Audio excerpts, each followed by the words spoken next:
धाकड़ खबर बेखौफसुमा बेबाक अंदाज। धाकड़ खबर के न्यूज़ रूम से मैं आपके साथ हूं अकरम रईस खान। खबर की शुरुआत करें उससे पहले मुझे लगता है आपके सामने प्रधानमंत्री नरेंद्र मोदी का यह बयान रख देना चाहिए। शब्दों को थोड़ा गौर से सुनिएगा, फिर उसके बाद आगे की बात करेंगे। साथियों, नए भारत में अपनी संस्कृति का गर्व भी है और अपने सामर्थ्य पर उतना ही भरोसा भी है। नए भारत में विरासत भी है और विकास भी है। आप देखिए, अयोध्या से जनकपुर आना जाना आसान बनाने के लिए राम जन्म की मार्ग का निर्माण हो रहा है। आज भगवान राम से जुड़े स्थानों को रामायण सर्किट से जोड़ा जा रहा है और साथ ही रामायण ट्रेन चलाई जा रही है। सुन लिया आपने प्रधानमंत्री नरेंद्र मोदी को। वो राम के नाम की विरासत को आगे बढ़ाने की बात कर रहे हैं और कैसे कैसे राम के नाम की विरासत को आगे बढ़ा रहे हैं, उस तमाम चीजों की जानकारी दे रहे हैं। यह बयान उन्होंने काशी में, वाराणसी में, या यूं कहूं कि बनारस में उस समय दिया था जब काशी विश्वनाथ कॉरिडोर का उद्घाटन उन्होंने किया था। लेकिन अब उनकी सरकार राम के नाम की विरासत कहे जाने वाले, जी हां, राम के नाम की विरासत कहे जाने वाले राम सेतु के अस्तित्व से इनकार कर रही है। जी हां, राम सेतु के अस्तित्व से इनकार कर रही है। कह रही है कि अंतरिक्ष विज्ञान के जरिए राम सेतु के अस्तित्व की पुष्टि नहीं हो पा रही है, जिसके बाद एक भूचाल सा मच गया है। लोग सवाल खड़ा कर रहे हैं कि आखिर ऐसी हिंदूवादी सरकार, राम के नाम के विरासत को आगे बढ़ाने का दावा करने वाली सरकार राम सेतु से कैसे इनकार कर सकती है और संसद में खड़े होकर कैसे इस मुद्दे पर बयान दे सकती है। वो बयान आपके सामने बाद में रखूंगा। उससे पहले मुझे लगता है कि राम सेतु की क्या महत्ता है, आदित्यनाथ योगी का यह बयान आपको सुनकर समझ आ जाएगी। यूपीए सरकार के द्वारा खिलवाड़ करने का कुत्सित प्रयास हो रहा था और ये जानते हुए भी कि हिंदू जनमानस की व्यापक आस्था के साथ साथ राष्ट्रीय सुरक्षा की दृष्टि से भी वह अत्यंत महत्वपूर्ण है और थोरियम का जो अथाह भंडार उसके आसपास है, जो देश की ऊर्जा की आवश्यकता की पूर्ति की दृष्टि से भी देश के लिए महत्वपूर्ण हो सकता है।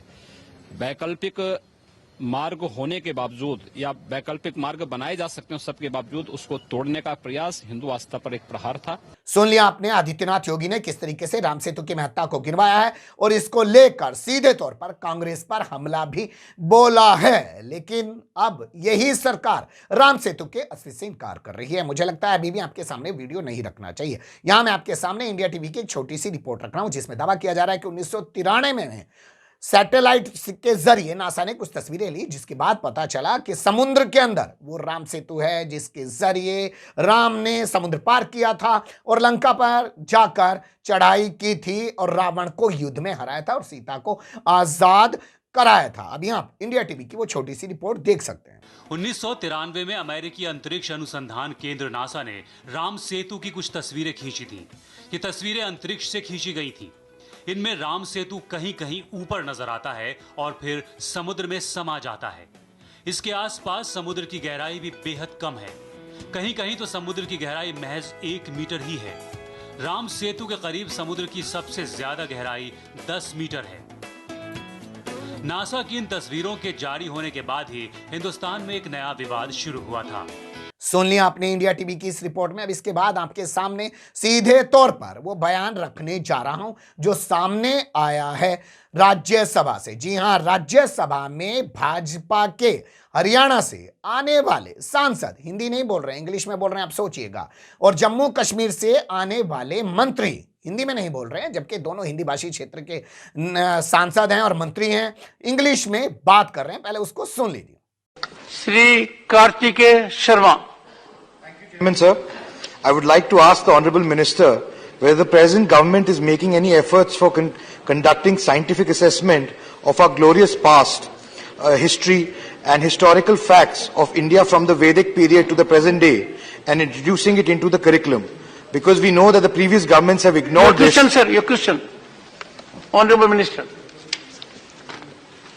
Thank you, Chairman, sir. I must compliment the honourable member for raising a question which is but seldom asked in this House, using modern technology to explore information from the ancient past.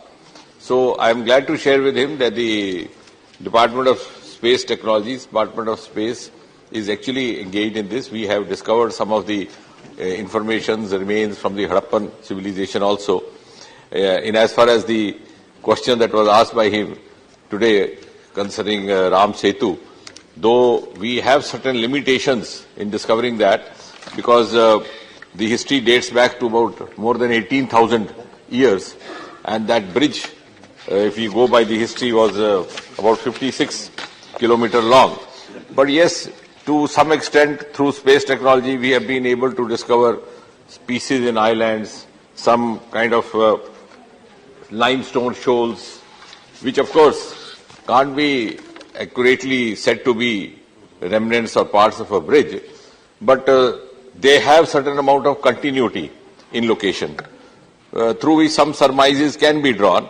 So what I'm trying to say in a single sentence is that it's difficult to actually pinpoint the exact structure that existed there, but there is some kind of an indication, direct or indirect, that structures have existed. And we have also tried to conduct similar kind of exercises with respect to the ancient Dwarka city and other places. And I'm glad that the honorable members have also taken interest in this. सुन लिया आपने, ये कार्तिकेय शर्मा हैं, हरियाणा से भाजपा के सांसद हैं, English में सवाल पूछ रहे हैं। और सामने हैं जितेंद्र कुमार अहीर, वो भी इंग्लिश में जवाब दे रहे हैं और ये तक बताने की कोशिश कर रहे हैं कि साहब 18,000 साल पुराना मामला है, 56 किलोमीटर का ये राम सेतु बना हुआ था। अभी हमारे पास कोई पुष्टि नहीं हो पा रही है जिससे हम ये कह सकें कि राम सेतु है, क्योंकि जो अंतरिक्ष से तस्वीरें ली गई हैं उससे क्लियर नहीं हो पाया है। वो इस बात से भी इनकार कर रहे हैं कि जो द्वारिका नाम का जो भी स्टेट था, कंट्री था या जो इलाका था वो डूब गया था, उसकी तस्वीरें सैटेलाइट से नहीं ली जा सकती हैं, उसकी तस्वीरें समुद्र के अंदर से ही निकालनी होंगी। यहाँ सवाल ये पैदा होता है कि रात दिन राम के नाम की विरासत को आगे बढ़ा रहे हो, पिछले 9 साल से लगभग सत्ता में बैठे हो, तो क्यों अभी तक राम सेतु को लेकर क्लियरिटी नहीं कर पाए? इस पूरे मामले को लेकर कांग्रेस के नेता पवन खेड़ा ने बयान दिया, उनको आप सुन सकते हैं। देखिए, ये ऐसी सरकार है जो राम के नाम पे वोट लेती है और अब पार्लियामेंट में खड़े होकर खुद कह रही है कि ठोस प्रमाण नहीं है, कोई पक्का प्रमाण नहीं है, वैज्ञानिक प्रमाण नहीं है।